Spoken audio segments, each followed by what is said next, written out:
Good morning विद्यार्थी मित्रांनो, आज आपण इंग्लिश या घटकातील आर्टिकल्स पाहणार आहोत। हा जो घटक आहे हा इंग्लिश विषयामध्ये महत्त्वाच्या प्रश्नांमध्ये आणि प्रश्नपत्रिकांमध्ये आपल्याला येतो। आर्टिकल्स किंवा उपपदे यांचं महत्त्व काय हे आपण यात समजून घेणार आहोत। महत्त्व म्हणजे काय? एखादं आर्टिकल आपल्याला एखाद्या शब्दाच्या आधी वापरल्याने त्या शब्दाचा अर्थ आधीच कळू शकतो। अर्थ म्हणजे त्याची संख्या, त्याची उपस्थिती किंवा त्याचं महत्त्व हे आपल्याला समजतं। आर्टिकल्स ही मराठीमध्ये सुद्धा असतात उपपदे, पण इंग्लिश मधली उपपदे आज आपण पाहणार आहोत। बघा, तुमच्या समोर 3 उपपदे आहेत। तुम्ही झूम करून व्हिडिओ बघू शकता। घटक तुम्हाला झूम करून बघता येईल। आजच्या याच्यामध्ये सुद्धा आपण ए आणि एन अशा प्रकारचे जे उपपदे आहेत ते आधी समजावून घेऊ। ए आणि एन, ठीक आहे। बघा, वापर कसा करतात ते समजू आणि मग त्याच्यावर चर्चा करू। Look at the following uses, look at the following uses of a and an. A आणि एन च्या वापराकडे लक्ष द्या, ठीक आहे। कसा वापरतात बघा। मग आता इथं बघा, अ काइट शब्द आलेला आहे, अ काइट, ठीक आहे। तुम्ही झूम करून बघू शकता। त्याच्यानंतर अ पेन्सिल किंवा अ पेन्सिल, ठीक आहे, okay. A pencil, a kite, a dog, a dog आणि अ बेल। ही 4 उदाहरणं मी तुमच्या समोर ठेवली। याच्यावरनं तुमच्या एक लक्षात आलं पाहिजे, अ काइट म्हणजे एक पतंग। जेव्हा पतंग एक आहे त्यावेळी अ वापरलं जाईल, बरोबर। एक सिंग्युलर असेल किंवा संख्येतून एक या संख्येचा बोध करून द्यायचा असेल त्यावेळी अ वापरणार। डॉग पण कसा? अ डॉग, अ डॉग म्हणजे एक कुत्रा, ओके, एक कुत्रा। त्याच्यानंतर अ पेन्सिल, बरोबर, अ पेन्सिल आणि अ बेल, अ बेल म्हणजे एक बेल। याचा अर्थ जेव्हा वस्तू आपल्याला एकवचनी वापरायची त्याच्या आधी तुम्हाला ए दिसेल। मग वाक्यामध्ये जर अ आला आणि त्या वस्तूच्या आधी तो आला असेल तर तुम्ही समजून घ्यायचं ती वस्तू एकवचनी आहे, ठीक आहे। त्याच्यानंतर पुढचं बघायचे, तशाच प्रकारे अ बायसिकल म्हणजे एक सायकल, अ टेबल, बरोबर। आता खालचे शब्द जे आहेत ते आपण परत लिहून बघू। ॲन ॲपल, ॲन ॲपल इथं आहे। त्याच्यानंतर ॲन एग्ज, ॲन एग्ज आणि आणखी एक शब्द आहे ॲन ऑक्स, ठीक आहे। आता इथं हे जे शब्द आहेत ना त्याच्यापेक्षा आणखी एक शब्द लिहितो आणि मग समजून सांग। An ink pot, okay. बघा, हा ॲन येण्याच्या आधी ॲन का वापरलाय याच्या आधी तुम्हाला हे शब्द बघावे लागतील। बघा, मी काही शब्दांना सर्कल केले, आय, त्याच्यानंतर ओ, नंतर ए, ई आणि यू याच्यात नाहीये पण मी मुद्दाम लिहिलाय। हे शब्द आहेत ते 5 ज्यांच्या आधी ॲन वापरला जातो। त्या शब्दांना काय म्हणतात? ए, ई, आय, ओ आणि यू, ठीक आहे। या शब्दांच्या आधी तुम्हाला ॲन वापरलेला दिसेल, बरोबर। हे स्वर आहेत, इंग्लिश मधून हे स्वर आहेत, वॉवेल्स आहेत। या वॉवेल्सने जर शब्द सुरू होत असेल त्यावेळी आपल्याला ॲन वापरलेला दिसेल, ठीक आहे। आजचा घटक तुम्ही दुसरी, तिसरी, कितवाही इयत्तेत असाल तरी तुम्हाला तो उपयुक्त आहे। मग आता इथं बघा, आपण बघितलं ए, ई, आय, ओ, यू हे 5 किती स्वर आहेत? 5 स्वर आहेत, वॉवेल्स आहेत। हे जे वॉवेल्स आहेत याच्या आधी ॲन वापरायचा आहे। मग आता पुन्हा एकदा लक्ष द्या, इथं आलेला आहे का बघावर ॲन ॲपल। मग ॲन ॲपल मध्ये ॲपलचा शब्द कशाने सुरुवात झाला? ए ने। त्याच्यानंतर an ink pot, an eggs, ठीक आहे, आला इथं ई। त्याच्यानंतर an ink pot, ink pot म्हणजे शाईचे भांडे, बरोबर। मग इथं आला ए, ई, आय आणि परत इथं ओ, ॲन ऑक्स आणि इथं आहे ॲन अम्ब्रेला, ठीक आहे। आता मी ते पूर्ण स्पेलिंग लिहित नाही, म्हणजे इथं ए, ई, आय, ओ, यू अशा प्रकारे कोणताही शब्द जर तो या 5 स्वरांनी सुरू होत असेल ए, ई, आय, ओ, यू तर त्याच्या आधी तुम्ही अवश्य ॲन वापराल अ वापरण्यापेक्षा, ठीक आहे। आले लक्षात? मग आपण पुढचा मुद्दा बघू. त्याचे रूल्स बघा. रूल्स म्हणजे नियम. रूल्स म्हणजे नियम. ठीक आहे, बघा आपण नियम समजून घेऊ. Some words begin with consonants. काही शब्द हे कॉन्सोनंटने सुरुवात होतात आणि काही व्हॉवेल्सने सुरुवात होतात. मी व्हॉवेल्स आधीच तुम्हाला सांगितले, आता कॉन्सोनंट्स सांगतो. कॉन्सोनंट्स व्यंजने. ठीक आहे, मग जे व्हॉवेल्स आहेत ते सोडून इंग्रजीमध्ये अक्षर किती आहेत? 26. त्यातले 5 गेले, 21. 5 काय आहेत?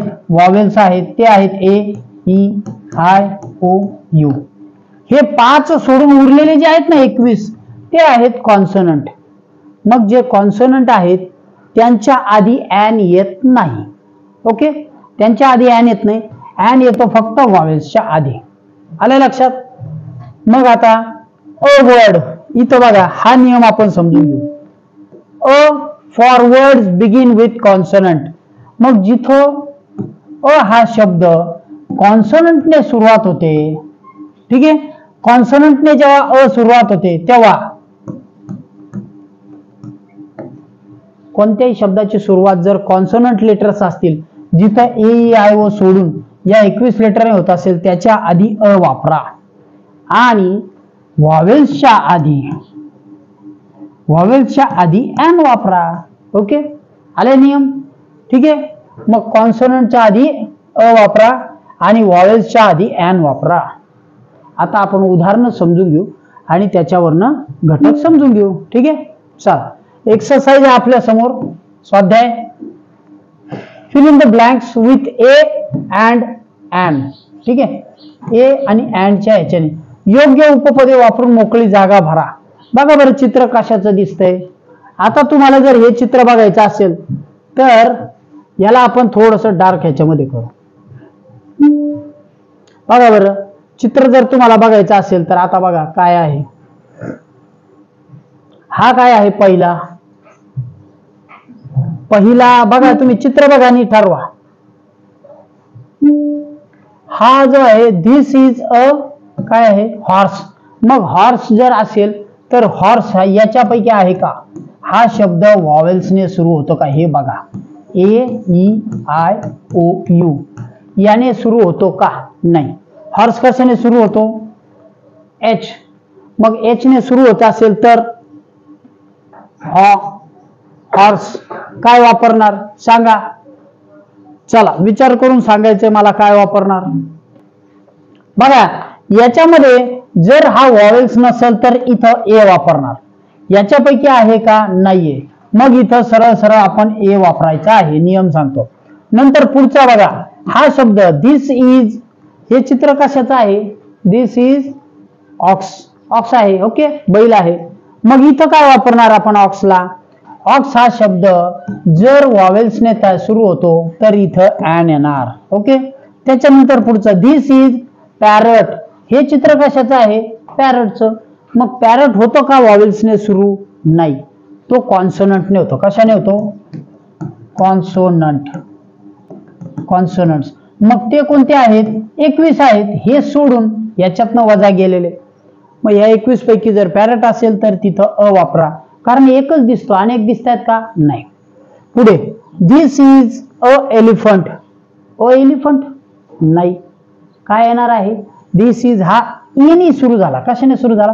आणि इथं आहे, व्हॉवेल्स मध्ये आहे, तो स्वर आहे. मग जर स्वरांनी सुरू होणार असेल तर आपल्याला काय वापरावं लागेल? स्वरांनी सुरू होणार असेल तर आपल्याला ॲन वापरावं लागेल. ठीक आहे, ओके. मग आपण इथं ॲन वापरणार. पुढचा मुद्दा,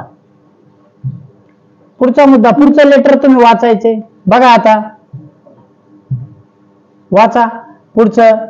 इथं जर एलिफंट होता तर आता काय वापरणार आपण? पुढचं चित्र कशाचं आहे ते एकदा समजून घ्या. चित्र कशाचं आहे बघा बरं. कशाचं आहे चित्र? हे आऊल आहे. ओके, मग आऊल काय? ॲन. ओके, बरोबर. A, E, I, O, U. Very good. याच्यापैकी आहे ॲन, आऊल. त्याच्यानंतर धिस इज अ टेम्पल. मी बोलताना आधीच सांगितलं, कारण इथं काय झालंय? त्याच्यापैकी नाही, वॉवेल्स पैकी नाही, मग इथं सरळ अ वापरा. बरोबर. त्याच्यानंतर धिस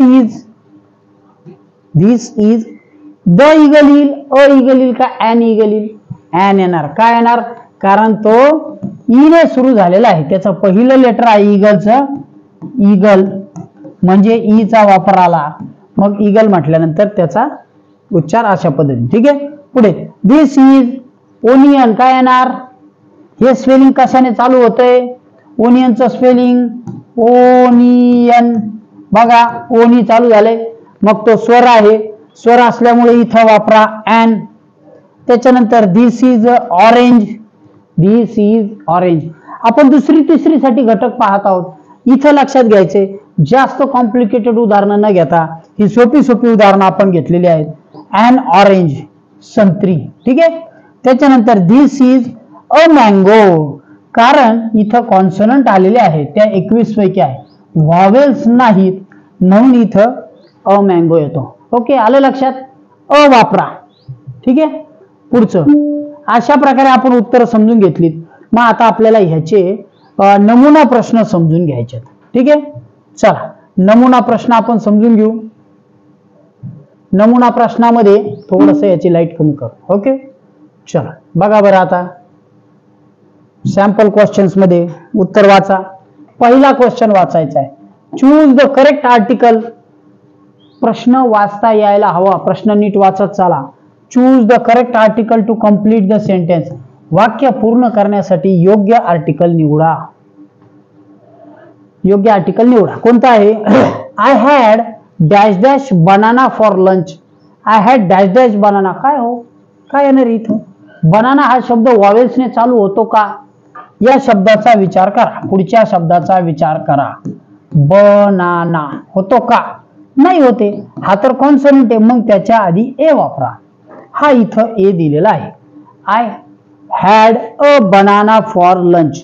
मला दुपारच्या जेवणाला केळी आहेत. ठीक आहे. ओके. चला पुढचा प्रश्न बघू. Choose the correct article for given word. पुढच्या दिलेल्या शब्दासाठी योग्य आर्टिकल निवडा. Dash dash apple. सोपा आहे. काय आहे? ऍपल हा शब्द कशाने सुरू होतो? ऍपल हा शब्द वॉवेल्सने सुरू होतो, त्याच्यामुळे आधी ॲन वापरा. ओके. ठीक आहे. चला पुढचे जे क्वेश्चन्स आहेत ते आपण आता प्रॅक्टिस एक्सरसाइज जी आहे ती सोडवत आहोत.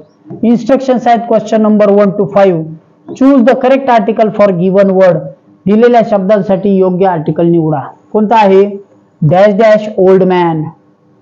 काय आहे? ओल्ड. ओल्ड शब्दाचा विचार करा. ओल्ड. ओल्ड मध्ये काय आला? ओ. मग ओ च्या आधी an. A E I O U. काय आहे? A E I O. हे 5 शब्द मी मुद्दाम तुमच्या समोर ठेवतोय. ठीक आहे. Dash dash a field. बघा काय आहे? काय आहे शब्द? An field, a field. काय? एक शेत. ठीक आहे. यस. इथं जर ॲन बसत नसेल तर अ. पुढे ॲन ऍक्सिडेंट. काय येणार आहे? An accident. का बरं? कारण ए ने सुरुवात झाली ना. ठीक आहे. ए ने सुरुवात झाल्यामुळे इथे येणार आहे ॲन ऍक्सिडेंट. त्याच्यानंतर अ नाईफ. यस, अ नाईफ. अ नाईफ. हा नाईफ हा शब्द म्हणजे काय? सुरी. आणि सुरी कशाने सुरू झाली? कॉन्सोनंटने सुरू झाला, म्हणून तिथं वापरा अ. ओके. पुढचा शब्द कोणता आहे याच्यावरती तुमचं हे ठरणार आहे. आता शेवटचा आहे ॲन ऑरेंज. तिथे येणार आहे ॲन, म्हणजे हा ए येणार नाही. काय येणार आहे? An orange. कारण ऑरेंज हे स्पेलिंग आपण आधीच चेक केलं. इथं जर तुम्हाला आर्टिकल दिलेला आहे ओ, हा शब्द ओ ने सुरू होत असेल, वॉवेलने सुरू होतो, म्हणून इथं आपण वापरणार आहोत ॲन. ठीक आहे. आलं लक्षात? Option number 2. तुम्हाला पुढचे काही शब्द अजून समजून घ्यायचे. बघा बरं, आता ह्याच्यामध्ये वाचा काय आहे. Choose the. क्वेश्चन नंबर 2 आहे. Instructions for 6 to 8. 6 ते 8 साठी. Choose the correct article for given sentence. वाक्य पूर्ण करण्यासाठी योग्य उपपद निवडा. He is dash dash very good friend. काय आहे सांगा. ही is a very good friend असेल का. ही is a very good friend. काय येतंय सांगा. चला उत्तर सांगा. काय येणार आहे. ही इज एन ने सुरू होतो का. ए येईल का. वॉवेलने सुरुवात होते का. नाही. हा वॉवेल नाही म्हणजे इथं ए वापरणार. He is a good friend. A very good friend. ठीक आहे. पुढचं 7वं बघू. Someone call. कोणीतरी पोलिसांना कॉल केलं करा. Someone call dash dash police. And police no article का a. A police. Someone call a police. ठीक आहे. पोलिसांना बोलवा. पुढचं तिसरं घेऊ. थोडं वरती घेतो. वाचा 8वं. My mother is dash dash teacher. माझी आई टीचर आहे. काय आहे मग इथं अ टीचर. अ का आलं कारण टीचर जो शब्द आहे TEACHER हा टीचर शब्दातला जो टी आहे हा कॉन्सोनंट आहे म्हणून ए येणार. ठीक आहे. पुढचं instructions for question number 9 and 10. Fill in the blank with proper article. योग्य उपपद वापरून मोकळी जागा भरा. योग्य उपपद वापरा. Nita saw dash dash elephant in a zoo. नीताने झू मध्ये एन एलिफंट. काय येणार आहे. Nita saw an elephant in a zoo. Okay. ठीक आहे. कारण तो ई पासून सुरू झाला. आणि पुढचा शब्द बघू. The moon is a satellite. A satellite का. तो एक सॅटेलाइट आहे. चंद्र हा एक सॅटेलाइट कारण हा कॉन्सोनंट आहे. हा जो सॅटेलाइट शब्द आहे ना याची जी सुरुवात आहे ती कॉन्सोनंटने झालेली असल्यामुळे इथं एन वापरणार नाहीत. ए वापरणार. ठीक आहे. चला अशा प्रकारे आपण आर्टिकल समजून घेतले. पुढच्या घटकामध्ये आपण प्रेपोजिशन समजून घेणार आहोत. पुढचा जो आपला घटक असणार आहे त्याच्यामध्ये प्रेपोजिशन समजून घेऊ. आजचा आर्टिकलचा घटक जर आवडला असेल तर लाईक करायला विसरू नका. थांबतोय. Good day. बाय.